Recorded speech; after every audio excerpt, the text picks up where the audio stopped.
가이사라에 고넬료라 하는 사람이 있으니 이달리아 부대라 하는 군대의 백부장이라.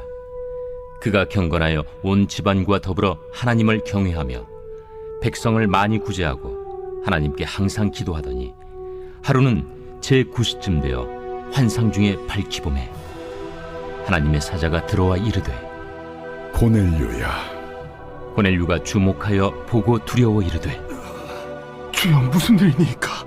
내 기도와 구제가 하나님 앞에 상달되어 기억하신 바가 되었으니 내가 지금 사람들을 요빠에 보내어 베드로라 하는 시몬을 청하라.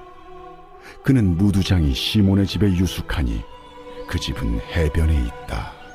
마침 말하던 천사가 떠나매 고넬료가 집안 하인들과 부하 가운데 경건한 사람 하나를 불러 이 일을 다 이루고 요빠로 보내니라. 이튿날 그들이 길을 가다가 그 성에 가까이 갔을 그때에 베드로가 기도하려고 지붕에 올라가니 그 시각은 제6시더라. 그가 시장하여 먹고자 하매 사람들이 준비할 때에 황홀한 중에 하늘이 열리며 한 그릇이 내려오는 것을 보니 큰 보자기 같고 내 귀를 메어 땅에 들이웠더라. 그 안에는 땅에 있는 각종 네 발 가진 짐승과 기는 것과 공중에 나는 것들이 있더라. 또 소리가 있으되 베드로야, 일어나 잡아먹어라. 주여, 그럴 수 없나이다.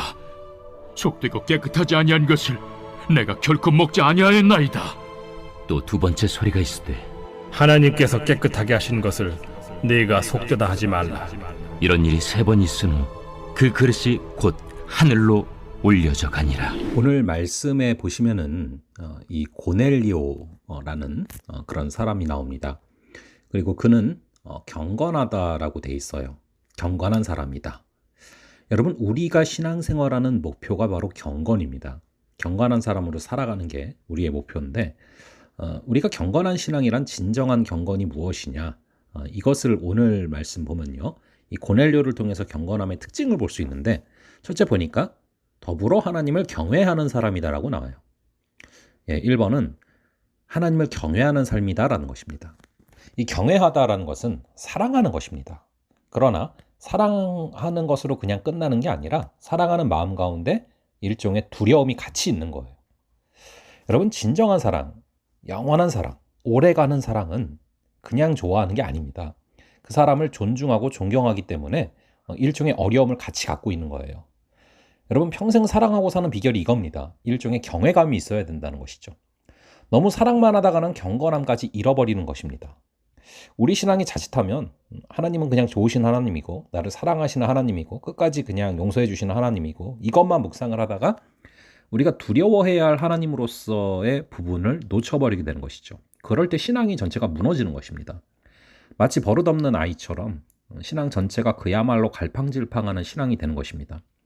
저는 여러분들이 하나님에 대한 이 일종의 두려움, 즉 경건의 요소를 잃지 않게 되기를 바랍니다. 그러니까 정말 사랑하면은 그 상대방에게 상처를 줄까 봐 두려운 거예요. 그 상대방을 실망시킬까 봐 두려운 거예요. 그것이 함께 갈 수 있기를.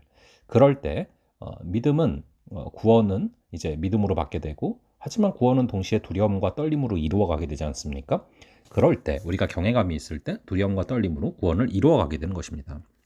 그리고 두 번째 보니까 온 가족과 함께 그는 하나님을 경외했다라고 나옵니다. 여러분, 이 배우자와 자녀들 함께 하나님을 경외하게 한다는 것, 함께 경외할 수 있다라는 것, 그것이 또 경건한 자의 특징이죠. 여러분, 신앙은 전수가 되는 것이고 파급 효과가 있는 것입니다. 영향력이 있는 것이죠. 내가 누군가를 그토록 사랑하는데 주변 사람들이 왜 모르겠습니까? 그리고 내 사랑하는 태도가 진실하다면 그 태도가 가족들에게 영향을 끼칠 수밖에 없게 되는 것이죠. 그래서 온 가족이 그의 신앙을 본받는 신앙이다라는 것이고요. 세 번째가 무엇입니까? 그가 백성을 많이 구제했다라고 나와 있어요.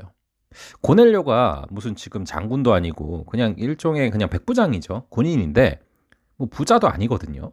어떻게 많은 사람을 구제했습니까? 군인 월급이 되면 얼마나 되겠습니까? 그렇다면 그가 군인임에도 불구하고 많이 구제했다는 것은 나를 위해 쓰는 돈이나 내 가족을 위해 쓰는 돈보다도 나보다 더 어려운 사람들을 돕기 위해서 손을 넓게 펼쳤다는 것입니다. 이게 경건이에요. 나눔. 진정한 경건이란 내가 하나님을 사랑하고 경외하고 그분께 경배하는 것도 중요하지만 내 가족들, 또 곁에 있는 사람들, 또 내 가까운 사람들을 주님께로 인도해서 함께 하나님을 경외하는 것이 경건의 또 다른 지표다라는 것입니다. 그러므로 성경은 처음부터 끝까지 고아와 과부, 또 나그네와 어려운 사람들을 돌보는 것이 경건이다라고 말하지 않습니까? 그 사람들에게 많이 손을 폈다는 것입니다. 자, 그리고 네 번째가 뭡니까? 항상 하나님께 기도했다라고 돼 있어요. 항상 하나님께 기도했다. 여러분, 이게 무엇입니까? 항상 기뻐하라, 쉬지 말고 기도하라, 범사에 감사하라. 이는 그리스도 예수 안에서 너희를 향하신 하나님의 뜻이라. 이게 하나님의 뜻 아닙니까? 하나님의 뜻대로 산 거예요. 그럼 항상 하나님께 뭘 기도했다는 겁니까? 기도 제목에 나와 있습니까? 아니죠. 그러니까 이제 그가 항상 기도했다는 것은 그가 어떤 구체적인 기도 제목보다도 훨씬 더 중요한 하나님을 추구했다. 즉 하나님을 갈망했다. 하나님을 목말라 했다라는 것입니다. 저는 여러분들 누구보다도 여러분들이 하나님을 갈망할 수 있기를 간절히 바랍니다. 그렇게 그분을 갈망할 때 고넬료를 통해서 하나님께서 역사하시는 것이죠. 여러분, 이 고넬료를 백부장인데 참 믿음이 좋다 주님께서 평가하시는데, 좋은 군인에게는요 이런 특징이 있어요. 그 위에서 뭘 얘기할 때 요구 조건이 없습니다. 좋은 군인이란 근무 조건이나 무슨 맡겨진 일에 어려움을 따지지 않습니다. 그냥 묵묵히 주어진 일에 최선을 다할 뿐이죠. 사실 우리 크리스찬이 군사로 징집받은 사람들입니다. 우리가 주님의 군사다라는 것을 사도 바울이 말하지 않습니까? 그렇게 주님의 좋은 군사로서 또 병사로서 또 경건한 그런 오늘 하루가 되기를 간절히 바랍니다. 그럼 잠시 기도하겠습니다. 아버지 하나님, 오늘의 말씀을 통하여서 진정으로 경건한 사람, 그것이 우리의 목표가 되어야 함을 바라봅니다. 아버지, 우리가 하나님을 사랑하면서 끝나는 것이 아니라 사랑하기에 두려워하는 경외함을 우리에게 허락하여 주시옵소서. 아버지 하나님, 간절히 기도하기는 우리의 신앙이 영향력이 있어서 우리의 주변 사람들에게 영향을 끼치는, 그래서 많은 주변 사람들을 주께로 돌아오게 하는 그런 우리가 되게 하여 주시옵소서. 또한 사람들에게 많이 손을 펼쳐서 또 이웃들을 사랑하는 우리가 되게 하시고, 특별히 하나님께 기도하는 그런 우리가 되게 하여 주시옵소서. 특별히 고넬료처럼 이 백부장으로서 또 모든 또 위에서 내려오는 요청들에 불평이 없었던 것처럼, 요구 조건이 없었던 것처럼, 또 좋은 군인이 근무 조건이나 무슨 맡겨진 일에 어려움을 따지지 않는 것처럼 아버지, 우리도 주님 주신 명령에 묵묵히 순종하는 오늘 하루 되게 하여 주시옵소서. 감사드리고 이 모든 말씀을 주 예수 그리스도의 이름으로 기도합니다. 아멘. 예, 그럼 또 다음번에 뵙도록 하겠습니다.